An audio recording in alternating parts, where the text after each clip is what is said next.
You don't dream anymore. You only see green. You sit on the edge of a stiff military cot.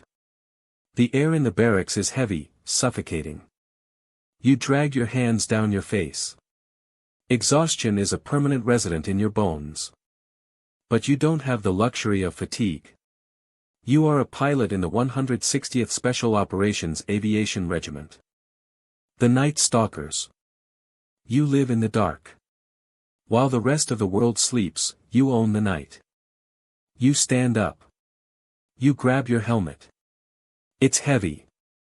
Mounted to the front are your GPNVG-18s, for-tube panoramic night vision goggles. The spider eyes. When you drop those tubes over your eyes, the world shifts into a grainy, luminous emerald. Tonight is not a training run. Tonight, you are carrying ghosts into hell. You step into the briefing room. The air is frigid, smelling of stale coffee and raw adrenaline. The room is silent. In the back, leaning against the walls, are the men you're carrying. Tier 1 operators. Delta Force. They don't wear name tapes. They don't speak.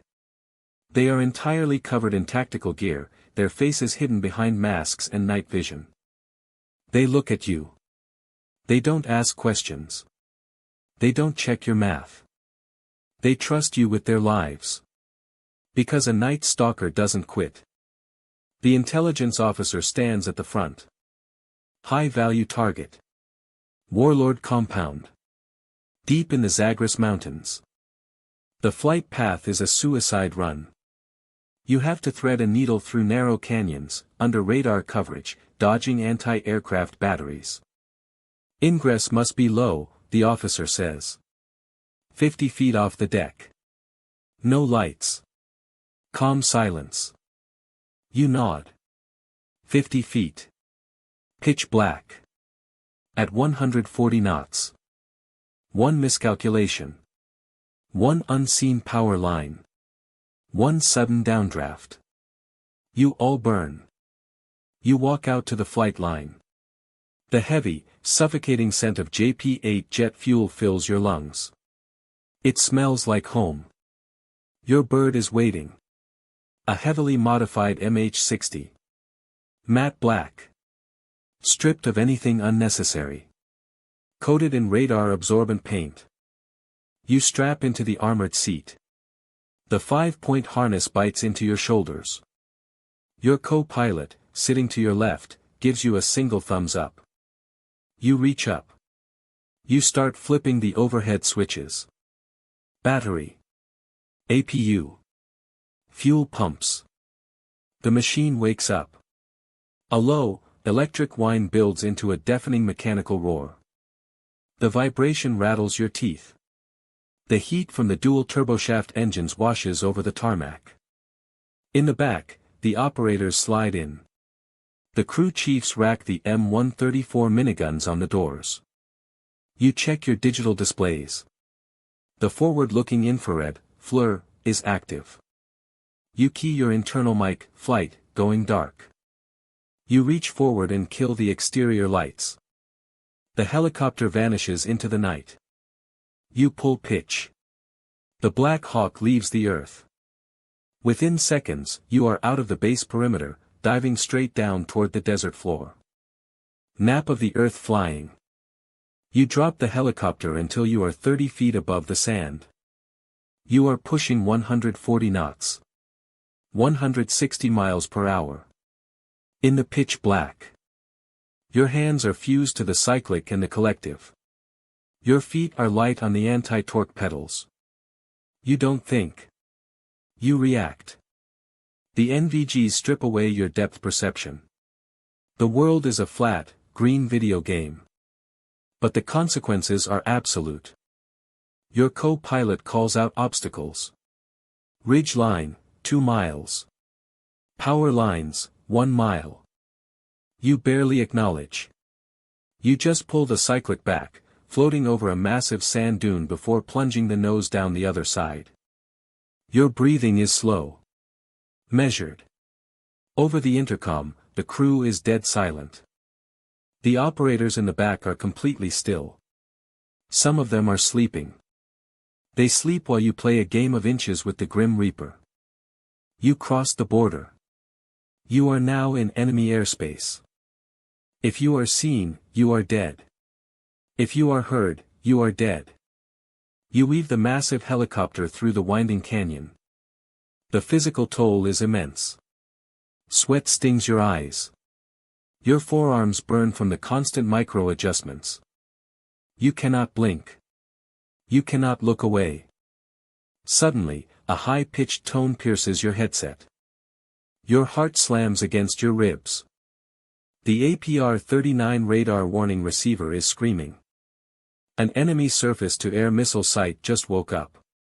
Their radar is sweeping the canyon. Spike, your co-pilot says. 2 o'clock. Search mode. If they lock onto you, a missile will end your flight in 4 seconds. You push the cyclic forward. You drop the helicopter even lower.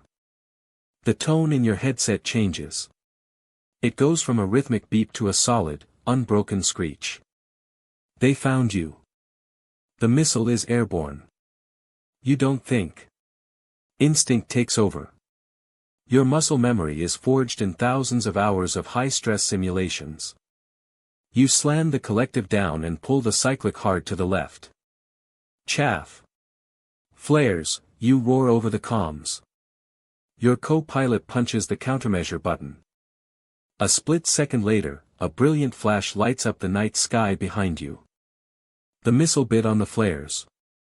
It slammed into the rock wall half a mile back. The shockwave hits your aircraft. The tail swings violently, but your feet are already moving on the pedals, countering the yaw. The alarm cuts out. The silence in your headset is heavy. Your co-pilot exhales. Missile defeated. We are clear. Your heart is a jackhammer in your chest, but your hands on the controls are steady as ice. You pull the nose back up, skimming the riverbed once more. You are a night stalker. Death just missed, and you don't have time to look back. The objective is in sight. Target area Bravo. The compound is quiet.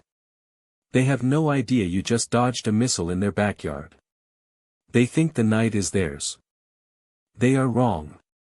You switch your radio channel to the internal cabin. 1 minute out. Get ready to work. The air in the back is electric. No fear. Just cold, professional focus. You check the wind vectors on your heads-up display. A crosswind is blowing off the ridge line. The landing zone is a narrow, uneven dirt terrace right outside the compound walls. No light landing, you tell your co-pilot. Keep your eyes on the power lines. You begin your flare. You pull back on the cyclic, bringing the nose up to bleed off your immense airspeed. The helicopter groans under the aerodynamic stress. The ground disappears. Instantly, a massive swirling cloud of dust and sand engulfs the helicopter. A total brownout. You can't see the sky. You can't see the ground. You can't see the compound walls. You are flying inside a bucket of chalk. Spatial disorientation tries to claw into your brain. Your inner ear tells you that you are tipping over. Your eyes tell you nothing. You ignore your body. You trust the instruments. You make tiny, microscopic adjustments to the cyclic. Steady, steady. Your co-pilot chants. Thud. The trailing landing gear hits the dirt. The front gear follows. You slam the collective down, pinning the heavy aircraft to the earth. Down. Down. Down. The second the operators hit the ground, hell breaks loose. The compound wakes up.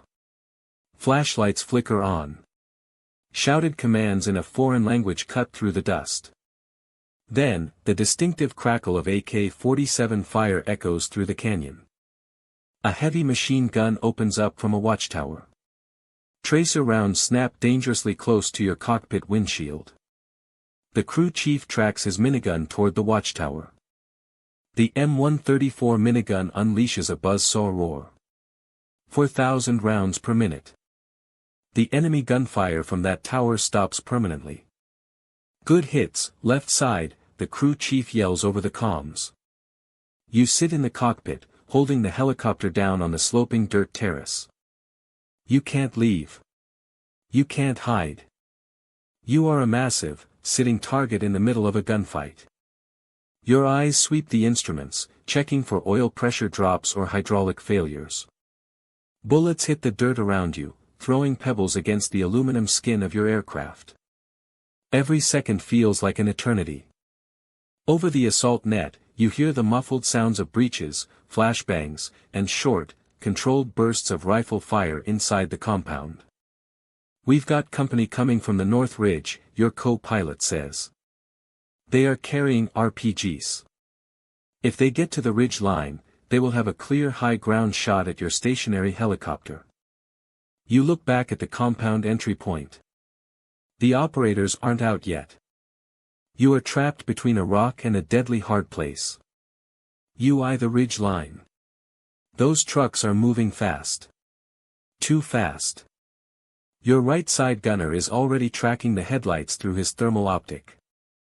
The minigun barrels spin up with a terrifying, high-pitched mechanical whine. Then, it screams. A wall of tungsten lead tears into the lead truck. The engine block instantly explodes.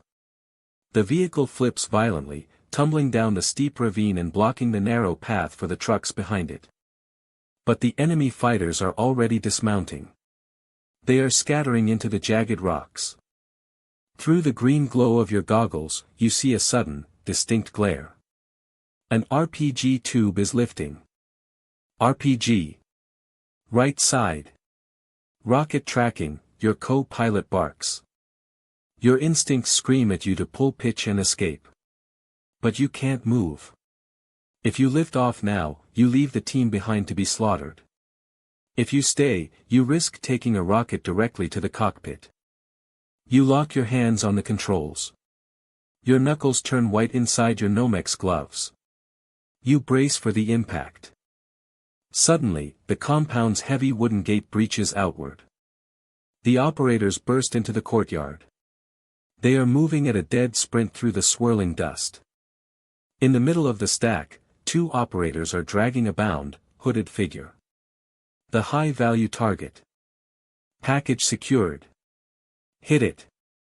Exfil now. Now. Now, the radio net explodes. The RPG fires. A bright streak of white smoke arcs directly at your cockpit windshield. You don't wait for the team to sit down or strap in. The exact microsecond their boots clear the metal skids, you pull pitch. You rip the collective upward with everything you have. The Black Hawk's twin engines scream as the rotor blades bite into the thin mountain air, tearing the heavy aircraft off the dirt terrace. The RPG rockets right underneath your belly. It misses the rear landing gear by mere inches before detonating violently against the stone wall behind you. The massive blast wave shoves the tail rotor upward. The helicopter's nose plunges down into the dark, bottomless abyss of the canyon. You are falling. The low rotor audio alarm blares in your ears. But you use the gravity. You trade your falling altitude for instant airspeed, diving straight down into the black terrain, completely blind to what lies at the bottom. At the last possible second, you pull back on the cyclic. The helicopter levels out at 10 feet above the canyon floor.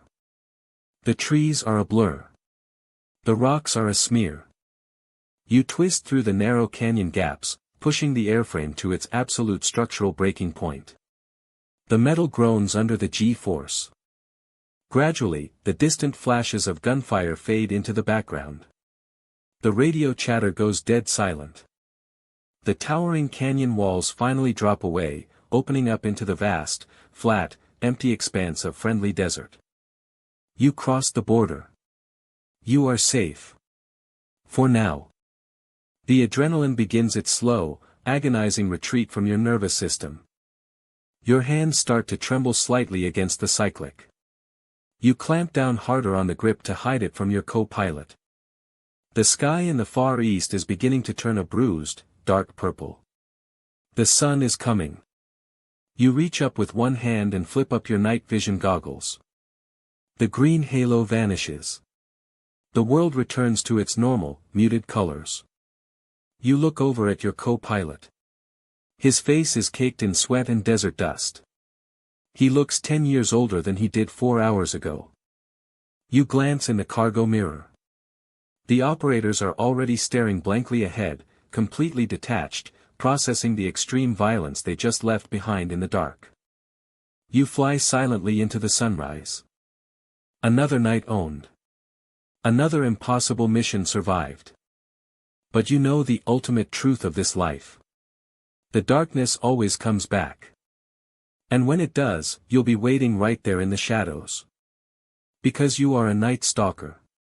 And death waits for you to fly him home.